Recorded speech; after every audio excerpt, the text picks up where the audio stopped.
Okay. This is a cast of a game that I played with Heartless the other day. Pretty interesting game. I'm playing as the French, he's playing as the Mongols, and things get out of hand very quickly. Um, yeah, so I wanted to cast it because this is probably one of the wilder games that I've ever had. So let's check it out. So, pretty standard opening here. Just gonna get my scout around. We're playing on the map Confluence, so there is 2 rivers that bisect the map from either direction.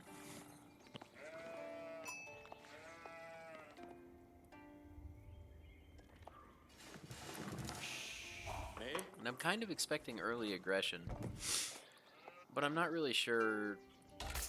I'm not really sure. So I need to go check like as quickly as possible. So I'm gonna go send my scout to try and get that information.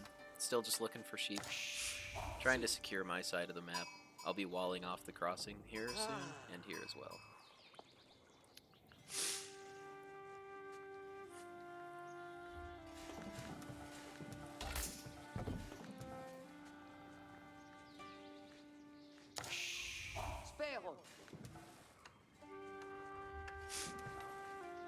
Yeah, and I definitely make some pretty clear mistakes here that kind of allow what happens to happen.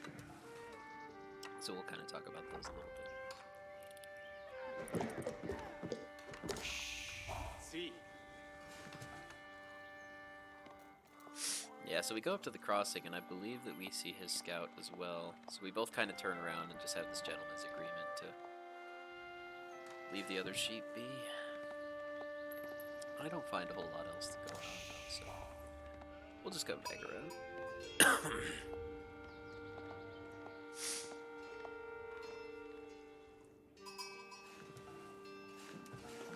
We're trying to get to feudal pretty quickly so we can start out putting knights. I'm a little apprehensive about going knights just because they usually rush with spearmen.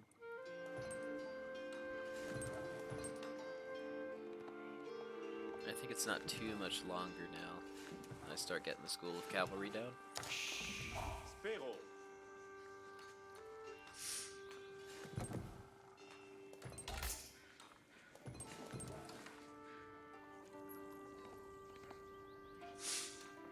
Yeah, and my economy still is fairly gold heavy to prepare for producing knights once I get to feudal age. Yeah, so here I send a villager out to wall off this crossing, and then I'm going to be going and checking out this crossing as well.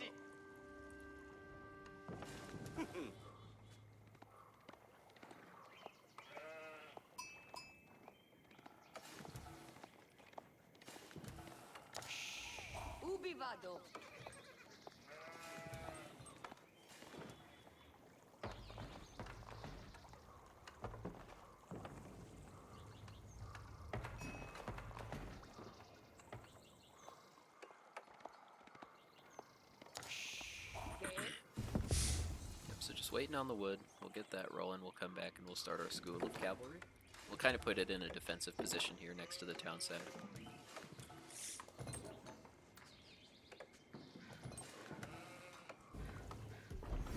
There's the wall up, there's the school of cavalry.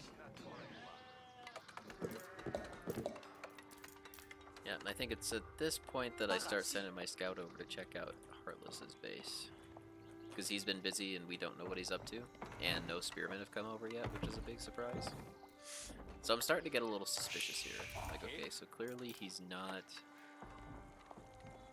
going to be playing super aggressively, which means he might be going for some kind of economic boom.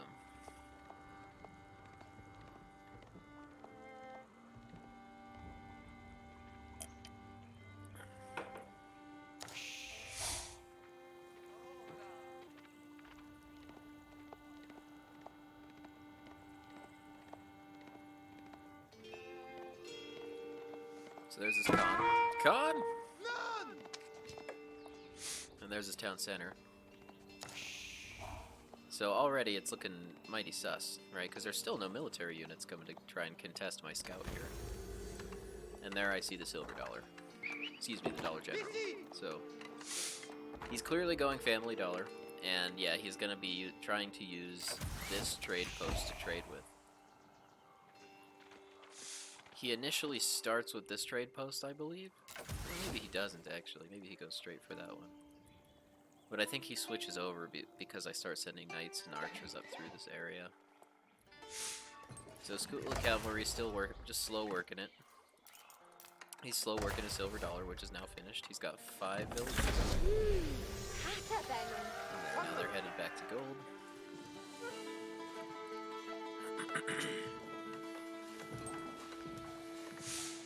Yeah, and then I'll be right behind him. But we know that he's starting with a fairly passive start here, which is good for us.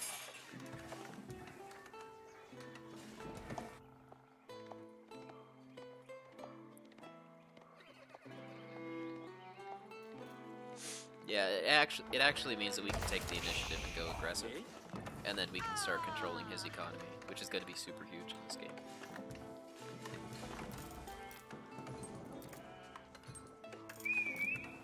Yeah, because as you can see, his score is higher than mine. I think mine will go up as I hit feudal age. And now we'll also be going double archery range eventually to support our knights, because he eventually will be building a lot of spearmen to try and deal with us.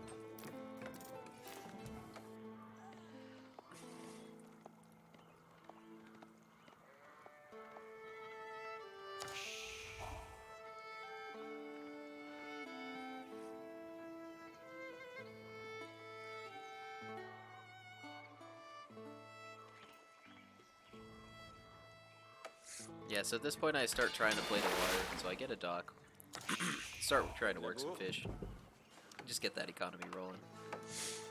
Because we're still a little behind in terms of score. Yeah, he's slowly outpacing us now. And you can kind of understand why.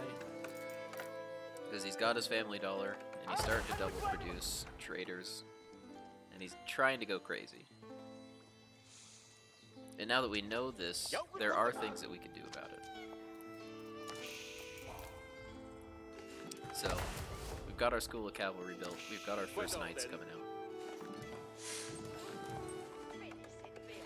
And at first my idea was to go for his villagers, because I don't think I was quite aware how aggressively he was going to start building traders.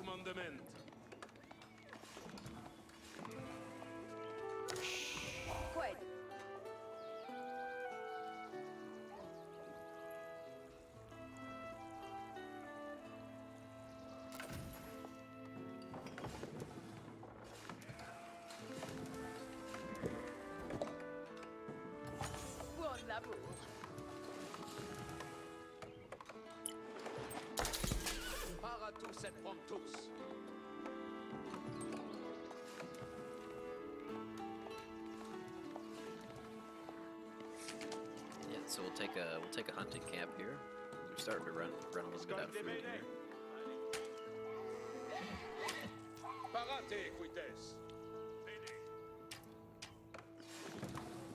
I think we're waiting till we get just a little bit more of a critical mass at knights, but now that we've got about 4 of them, we're heading out. We could probably get a little aggressive earlier, but I just don't trust my own skill with a single knight. Especially if he has, like, spearmen and archers ready to defend over here, so... Try to get a few so that we can cause problems. And there's the first archery range going up. I think I changed my mind and I dropped them over here at some point. Just so that way when we get to Castle Age we can drop a keep.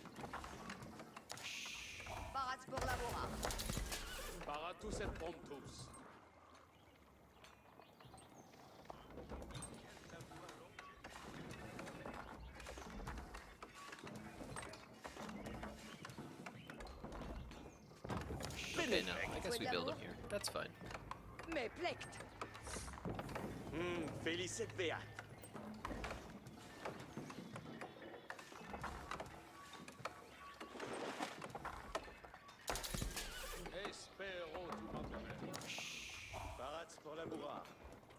Yeah, so now that we've got about 5 knights, we're heading out. And again, we're getting archers behind this. Getting ready to try to deal with kind of the mass amounts of spearmen that he's going to have going by.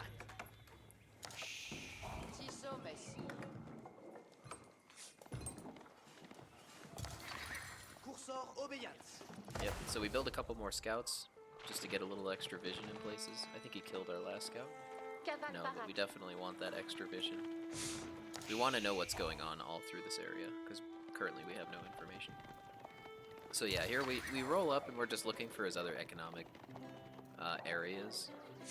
Just because last time we know that his town center's over here. We know that there's a bunch of stuff behind his town center. But we don't really know what yet, so I'm trying to just get a better look back there. And here I find his gold node, and I find his food node as well. Again, he kind of gets away, but I think I spot these villagers here. Looks like I get a little nervous with those spearmen running in, especially with this knight so low. I'm really trying to preserve my knights here. These are expensive investments. So just trying to get damage where I can, trying to force him off of his food source for a minute. I don't know if he still has sheep. It looks like he does not, so anytime I'm controlling his food and his gold for a minute, that's value. That's a lot of added value.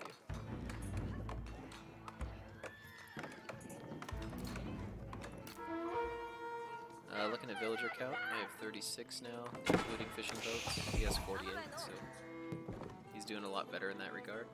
He has been double producing traders, though.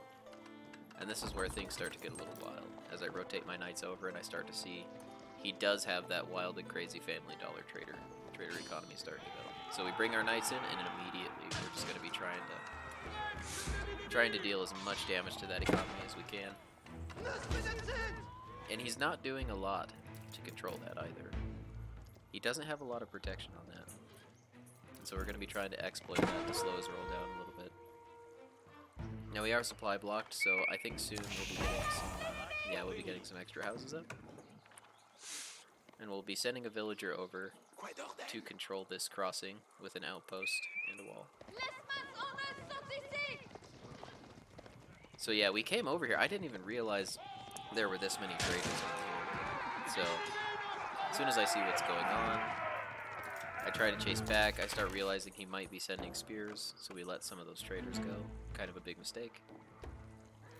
But we're just going to keep controlling what value we can get over here.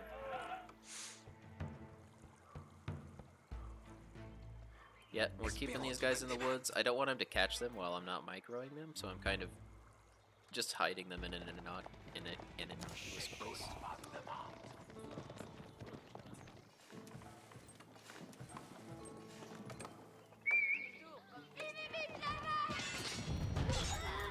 And now I think he starts to get a little irritated. So he's going to come over with some archers. And we're just kind of rolling up.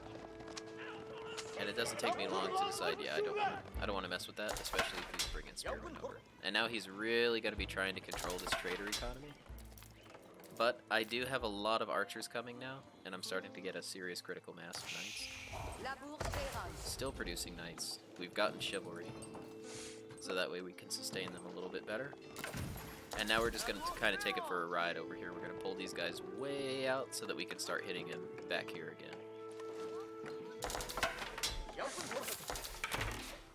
Alright, looking at the economy, he now has 41 villagers, or 41 economic units, and I have 45. So we've overtaken him with our small mission.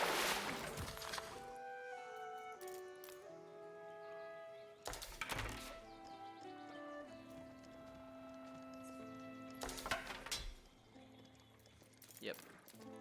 And so I know that his men are kind of down in this area, so we've got a scout here giving us vision. And we're just kind of lurking. We've gotten around in behind now. So we're going to be wrapping around, just patrolling this area, looking for more of his traders.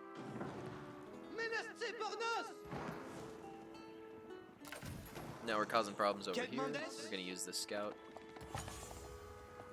And he's getting a pretty remarkable spear force up. Like, this is starting to make me a little nervous. So I need to start transitioning more into getting as many archers as I can to deal with that. Now, he doesn't know we're back here. I think he just found out.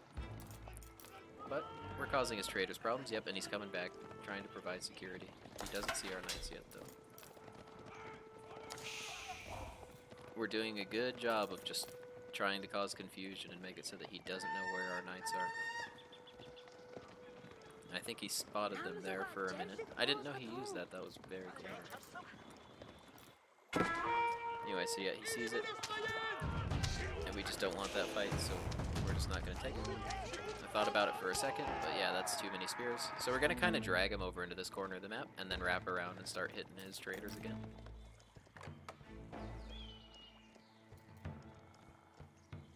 And over here, he's secured this crossing, but we're starting to get a pretty major archer force set up to try and stop that.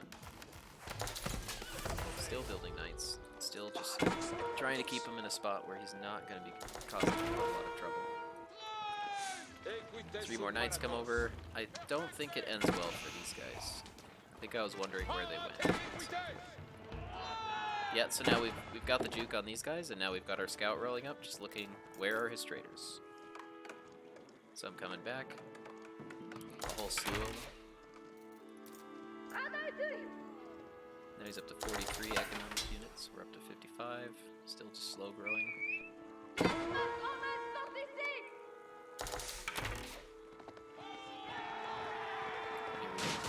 Got a few more traders now. That's good. A few more coming in. Yep, and he starts running. I think we get a few here, but they're a little speedier than I expected them to be. But yeah, these knights come over the top, and they're just going to be trying to disrupt his wood economy.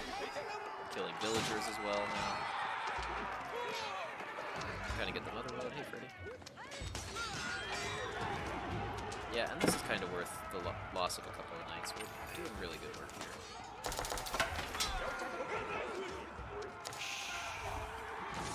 Yeah, and we do lose... Okay, yeah, this is where I was wondering where all my knights went. Because I think I was down here microwing and preparing to kind of stop his push here. And so I lost a bunch of knights, more than I expected to. But it's kind of worth it as we've overtaken him functionally in the economy.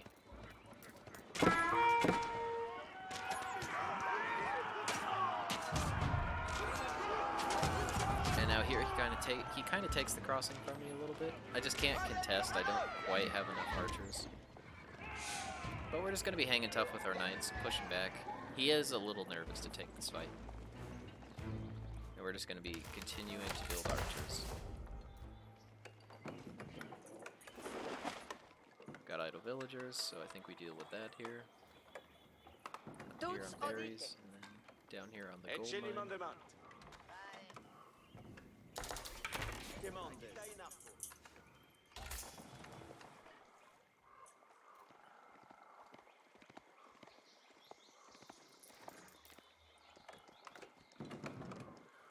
Yeah, and he does just have this blob of spearmen here.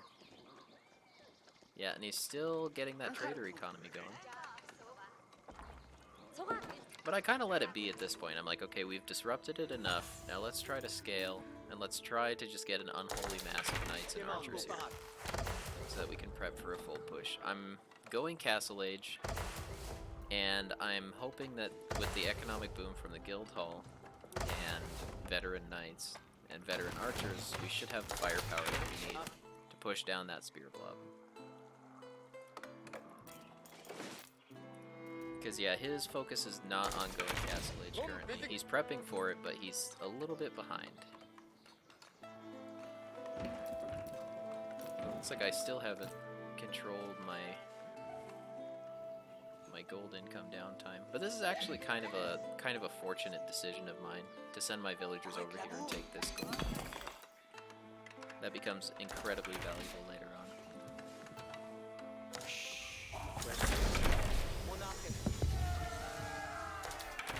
There we go. So we're castle. And he's prepping to go Castle Age as well. So he's got the Coral time working. And he's got Double Town Center. So yeah, he's just very greedily trying to like out-eco me, and he's doing a good job of it. Like, I'm really having trouble keeping the lead up, even with all of my disruption.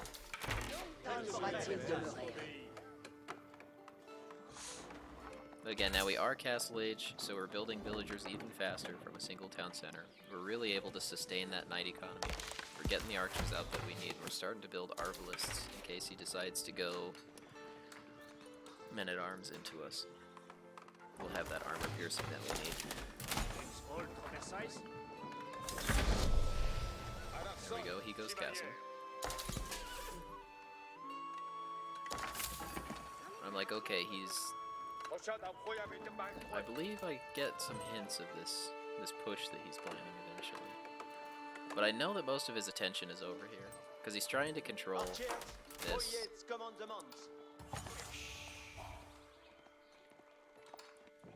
Ça ist bel manoir.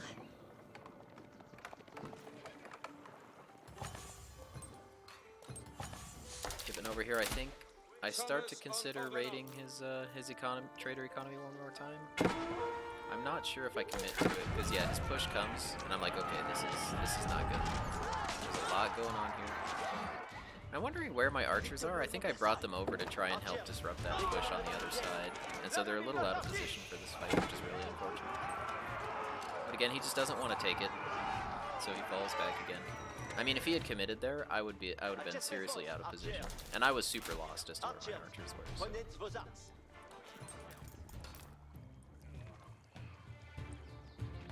But yeah, now he's bringing his rams over, and he brings a lot of this force over, which really surprises me. I did not see it coming. But we start to build a keep here, just so that we can control this crossing. We can solidify control over it, and we can start preparing a military infrastructure here. Yep, and we start getting a farm economy here, because I'm assuming, like, and this is a big mistake of mine, is I start assuming that he's not going to take this crossing. I'm assuming that he's going to take my force here, but I think he underestimates how strong my force actually is now. Especially since when I start pulling these archers back up and I pull these knights over.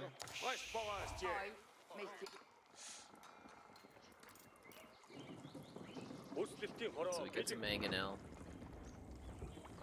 And here his rams start coming in. And I'm pretty aware of this, so I send these knights and I just start hitting those rams. I push them back. And here we've started to get our archery ranges up. We'll be building stables on the other side. Because yeah, now our economy is getting pretty respectable. And he hasn't quite caught up yet. So he sees the keep here. Kind of some wild sight range on that outpost.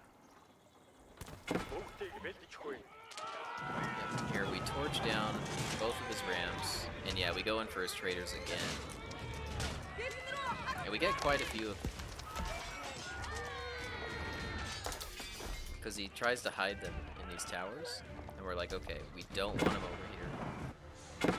You know, clearly his push is over here, so let's just force off all of his defenses. He tries to force his traders over to get into the tower, which is really surprising. And I kind of just ignore it, because we have good ranged armor at this point. Yeah, we've been working ranged armor just so that we can kind of work around towers with impunity. So we torch this down and get 5 more traders with our efforts. And at this point he rotates his entire force over to secure his trader economy, which has now taken a humongous beating. He's at 55 economic workers, we're at 74. So we have a solid lead here now. We have a small fishing economy.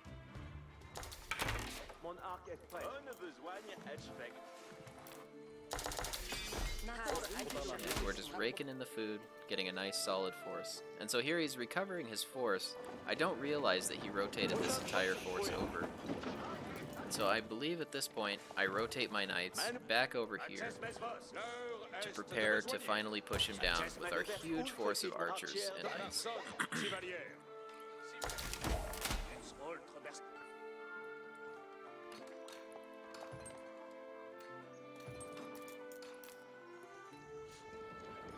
And I'm like, okay, this really isn't a problem. And he does something incredibly clever here. And I'll show you what in just a second.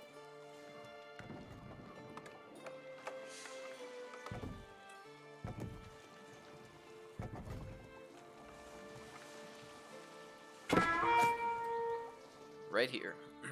He sends this Springald over, and it starts attacking the state. And I'm like, oh, it's just a Springald. I'm not concerned about that. And so all of my attention comes over here, and I choose to ignore the Springald and commit to this push. I know I'm ahead in economy. I know that I'm going to have a stronger force. So let's go, and let's clear out his army and wipe his base and end the game.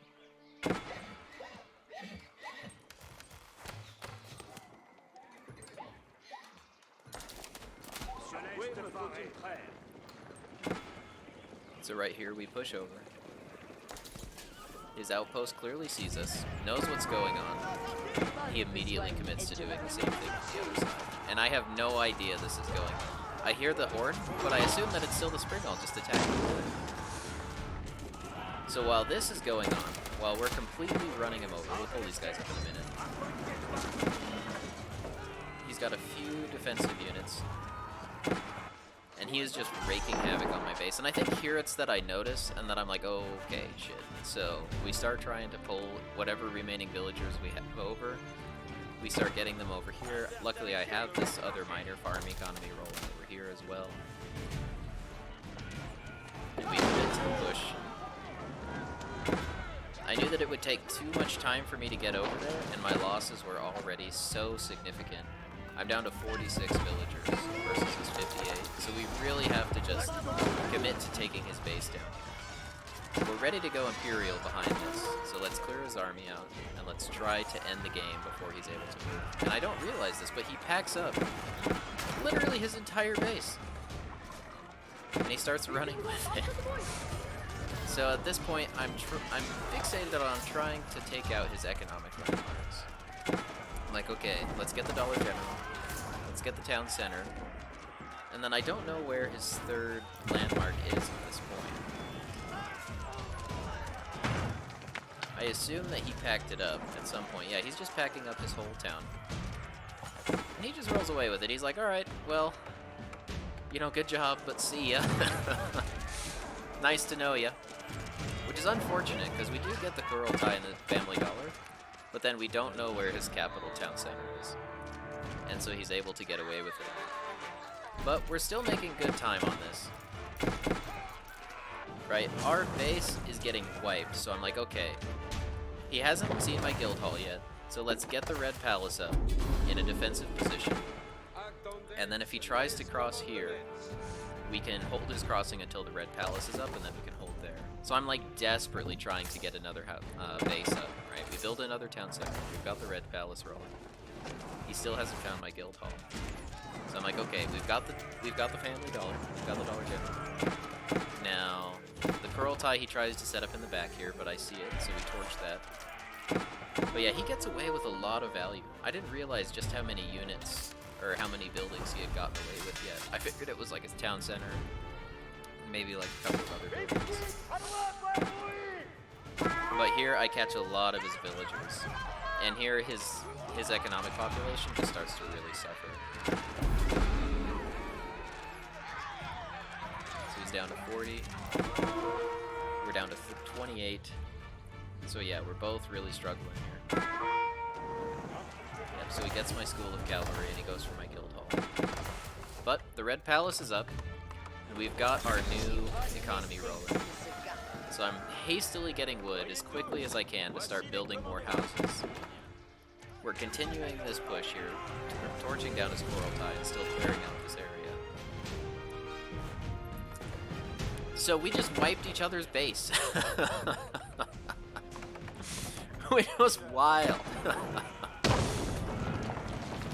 You know, like, it was at this point I was just like, oh my god, I'm probably gonna lose this, but let's try to get a recovery going. You know, we've got a bunch of stone, let's get our houses rolling. You know, like, I'm pretty sure at this point I'm shaking. I'm just like, oh my god, what is going on?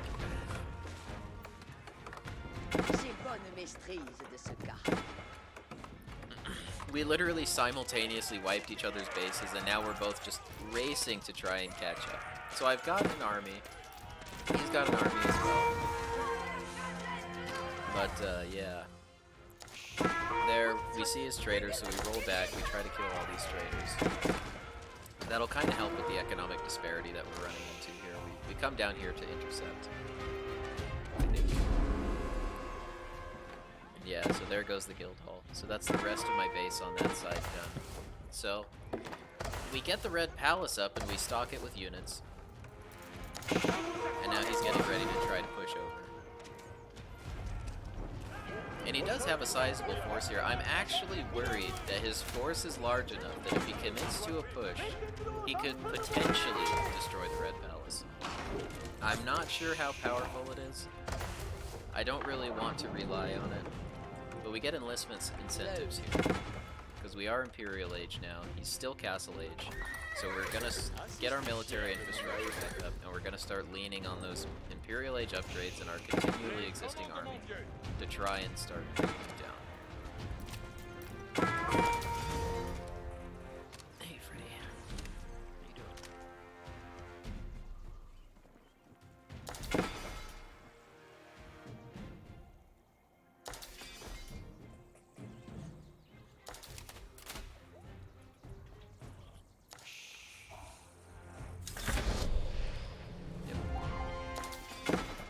So he gets his con, but at this point we've stabilized. We're going to be getting a second town center down here soon.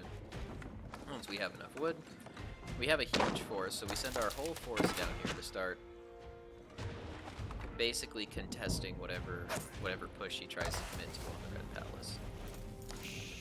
And at this point I'm like, okay, I am sure that my unit quality is better than his, and I know that our numbers are about equal.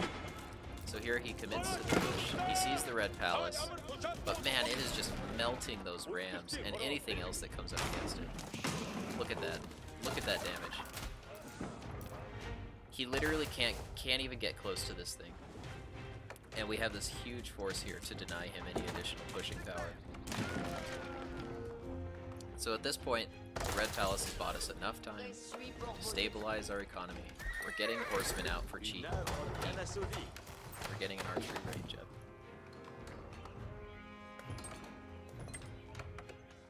And at this point, it's just recovery time. We're back to 37 villagers versus 33. And now we're going to build a second town center, and we're going to lean into that Imperial French villager production to just boom back up and try to get another solid push going. We're going to continue controlling his side of the river so that he can't recover any more value from it. And at this point I know, okay, he's got a pretty wild army. Right, he's got this force here, and he's got this force up here now. So he's invested a lot into trying to get another army started. We're investing everything we can into getting our economy started, but we're behind. Right, he saved 2 town centers. He's got another market up. What he's gonna do with it is beyond me. So yeah, at this point, this is his last landmark. And we see it, but I'm like, okay, let's just try to disrupt his economy, right? It's kind of back to the early game, right? We kill his con, we get him off his gold for a minute, we start throwing torches just to cause trouble. Just to put the pressure on him. We pull our army back over, now that we have the Red Palace in a strong position. We pull our villagers back out, and we start thinking about getting outposts back here with additional cannon emplacements just to strengthen that defense against any pushing that he could do at the Red Palace. We're continuing to build knights, we're continuing to build archers. We haven't yet committed to building the second town center, but it's only a matter of time.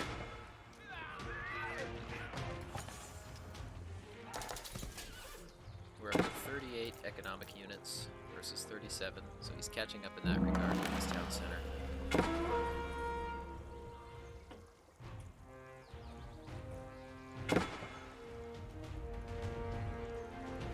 Yep, and he knows where the fight's gonna be now. So we're building up our units. We pull back just a little bit. And here he starts overtaking us again with his villager count. One thing is I'm prioritizing knight production to try and get an army out so much that I'm kind of neglecting my villager production. But as we expand our farm economy, we start to get the second town center up. I know that it's time to start really trying to outscale him.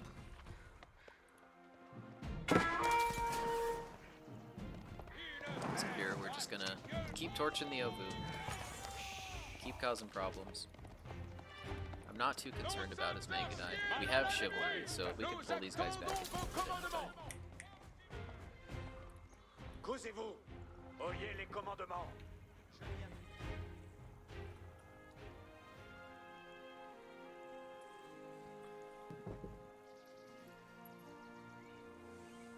That cord is not for chewing.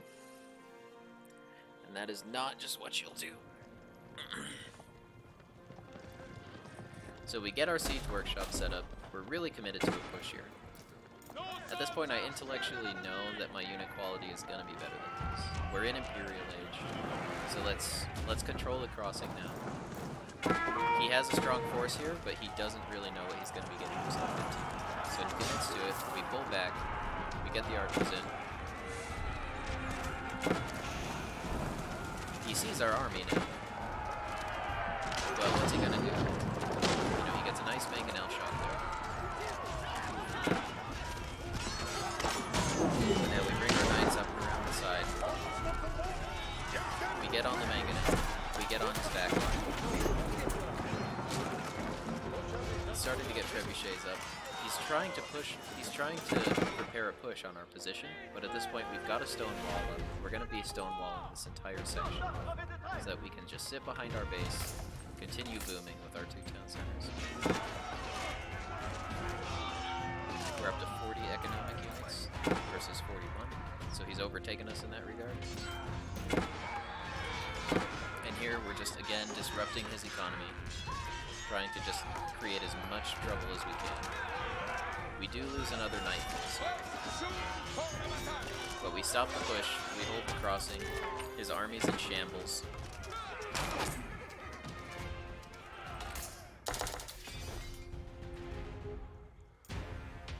And again, he's taken a big hit, and we're ahead in economic population again. We've got our 2nd town center, so we're just turning out villagers with that Imperial French villager production. We're expanding our infrastructure with 2 more stables to keep those knights rolling out.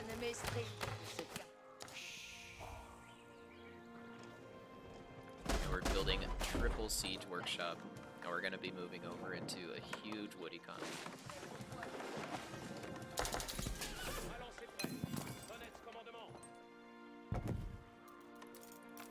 And at this point, we've got control of most of the map. And I had considered moving back into my stuff. Yeah, so this is a big mistake. I think he's literally trying to just get value out of the few traders that didn't get wiped on my first attack. But I don't really know if this is benefiting him at all. I'm assuming no. So yeah, at this point he packs up his market. He gets it. He's like, okay, yeah, that's not doing me any good. Yeah, and so he still has this, like, weird herd production thing up here that I don't see for a while. But we're just getting more and more knights at this point. We're just getting a critical mass. We're gonna start preparing to get more arbalists, more archers. You know, at this point I've solidified a pretty major Imperial Age lead. So we will eventually be getting a university back here. We'll be researching royal bloodlines, and once we do that, I know that we'll have the pushing power that we need to finally defeat this guy.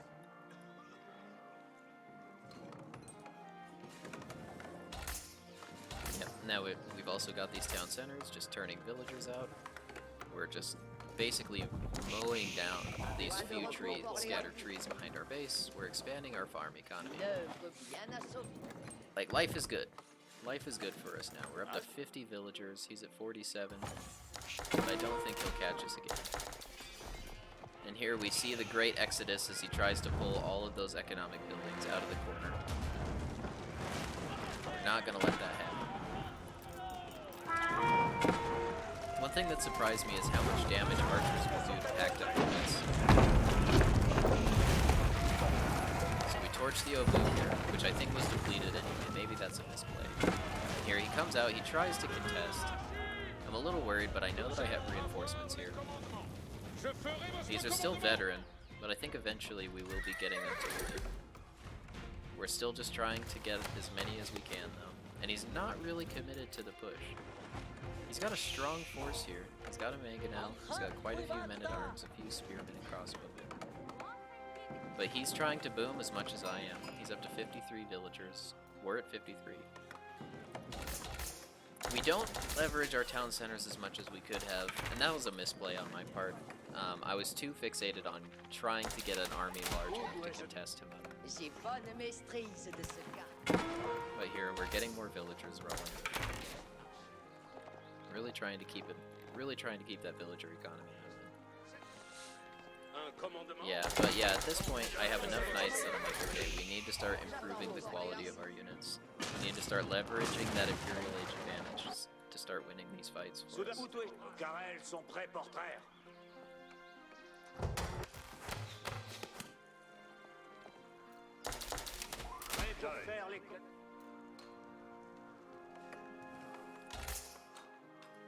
Up to 56 villagers versus 58. He's definitely being more consistent about producing villagers. Like as a French player, if I had kept these town centers continuously producing, I would have like 100 villagers by now, at least.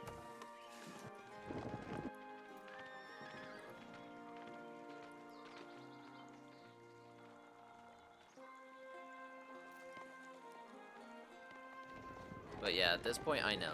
I'm like, okay, it's time. Yeah, he's building. I thought he had like a ton of trebuchets at this point. I saw the mangonel shot come in and I thought it was more trebuchet stones, I'm pretty sure. So that kind of wigged me out a little bit. I was like, man, how many trebuchets does this guy have?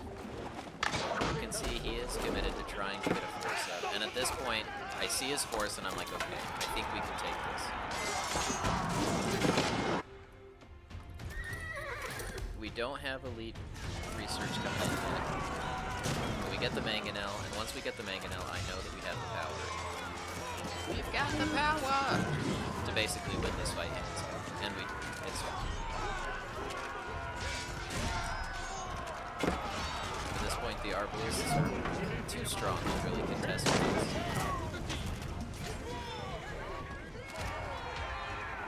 He does get a few kills, but at this point, we do have a pretty wild and crazy military infrastructure outputting knights for us. We're getting a lot of value out of this keep. And now that I know that he's pretty committed to going men-at-arms, we're going to be building a lot more arbalists, getting a lot more armor piercing on the table. And if you're wondering what I mean by armor piercing, it comes from Total War Warhammer. So in that game, the armor mechanic works a little bit different, where your armor has a flat damage reduction, or not a flat damage reduction. Well, it has a flat damage reduction, and then it has a roll for additional damage reduction. But if your unit has armor piercing, that ignores the armor reduction. In this game, what I mean is heavy units like knights have a lot of armor, which reduces the amount of damage that they can deal to these knights. But some units, like crossbowmen, they have bonuses versus heavy units, like heavy cavalry and heavy infantry. And that flat bonus ignores the armor bonus of these units. And so that's what I mean by armor piercing, is this bonus versus heavy. So yeah, we're trying to get additional vision, we're trying to see what's going on. We know that he's recovering quickly anything that we throw at him. He's got a single siege workshop.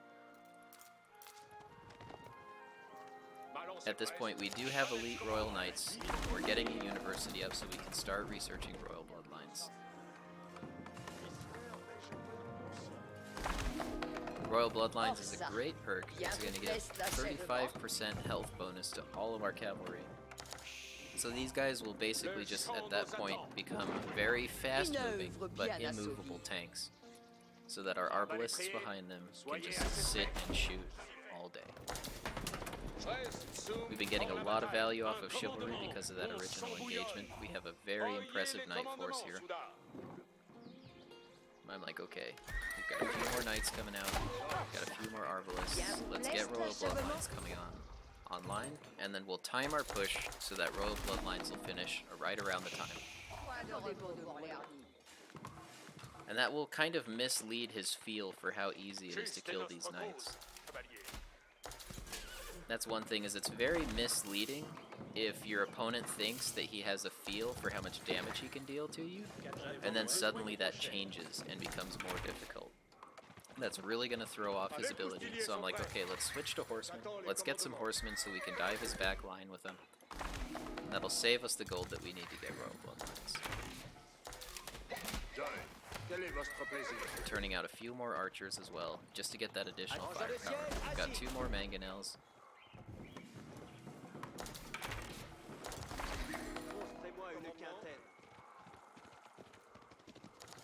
There's the tech.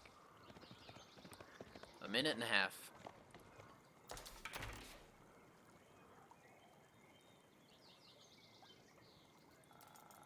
Yep, and at this point we do have a critical mass. He hasn't been able to recover his military nearly as much as he would need to deal with this push.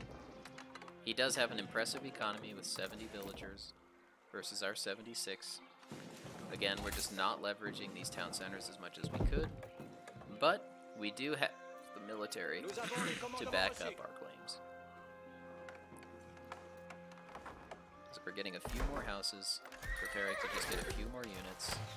We now have elite, or we have veteran horsemen now. Royal Bloodlines is about half finished.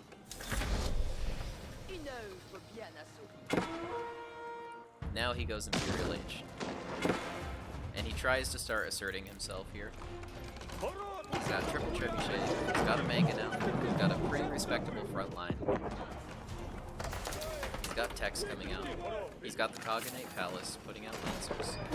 At this point I'm like, okay, we're close to finishing Royal Bloodlines. Let's commit to this fight. We have enough stopping power. We'll pull the knights back. We'll get the horsemen dive in the back line. Now that he doesn't have as many spearmen and our arbalists, we'll put the knights back in the front line. Arbalists are dead. We're committing to the fight.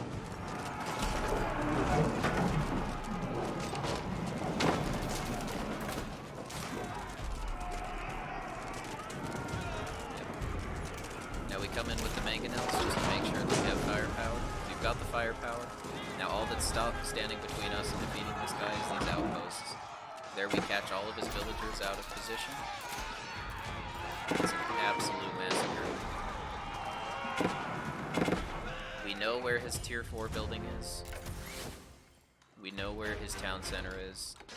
It's time to put this game to bed.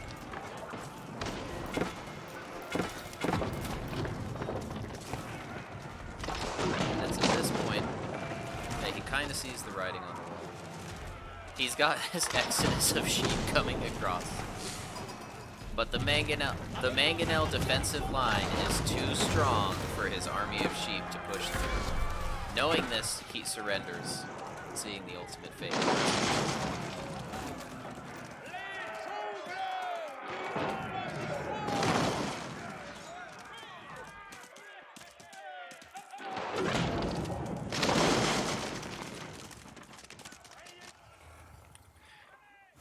So that was a really, really wild game. Really enjoyable. That was put a lot of pressure on me. Really enjoyable. Pretty worthwhile, I thought, to discuss. Yeah, definitely a couple of missed wins. I'm still really bad at keeping my TC, like my French town centers, continually producing villagers. It's a lot of work, just because of the higher food demand, because you're building them faster. And then, yeah, of course, protecting that other crossing was super important, and we really didn't do that too well. We were very lucky that we were able to go Imperial at the time that we did, and that we had sent those villagers over ahead of time to start collecting resources on that side of the map. We were able to secure that crossing, we were able to build the Red Palace, and we were able to shut his push down, and buy us just enough time to get our economy back online. And then from there, we were already Imperial, so we were able to leverage that Imperial Age value to defeat his army roundly. So yeah, definitely a pretty good game. Let me know if you guys think that there was anything else that I could have done better there. Yeah, clearly securing that other crossing would have been very important. And then also my villager management through the TCs was pretty awful. But yeah, in the meantime, thanks for watching. It's a pretty wild game, pretty worth sitting through for sure. So yeah, enjoy the rest of your day.